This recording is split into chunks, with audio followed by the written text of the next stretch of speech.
Welcome to our channel. Today we how to uninstall HubSpot mobile app, beginner guide step by step clearly. To uninstall the HubSpot mobile app, start by locating the app on your device's home screen. On iOS devices, press and hold the HubSpot app icon until a menu appears.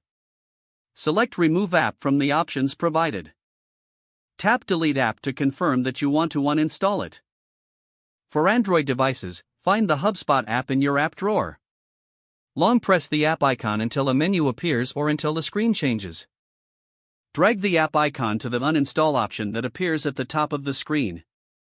Confirm the uninstallation when prompted. For both devices, you can also uninstall the app through the Settings menu.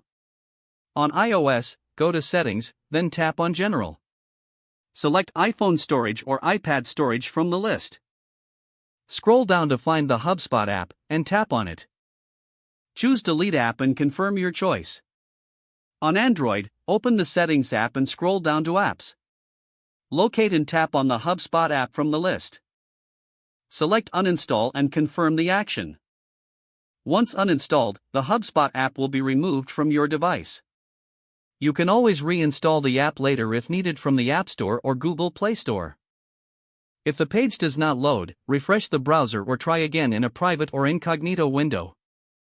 Make sure you are using the correct email address, then retype it carefully to avoid small typos. If your password is not accepted, use the reset option and create a new strong password you can remember. Check your spam folder for verification or security emails, then complete any requested confirmation steps.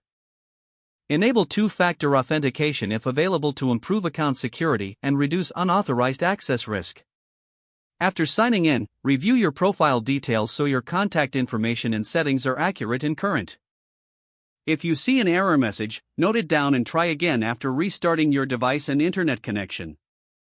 Log out when you finish, especially on shared devices, to keep your account and payment information secure. If the page does not load, refresh the browser or try again in a private or incognito window. Make sure you are using the correct email address, then retype it carefully to avoid small typos. If your password is not accepted, use the reset option and create a new strong password you can remember. Check your spam folder for verification or security emails, then complete any requested confirmation steps. Don't forget to like this video and subscribe to our channel for more step-by-step tech guides.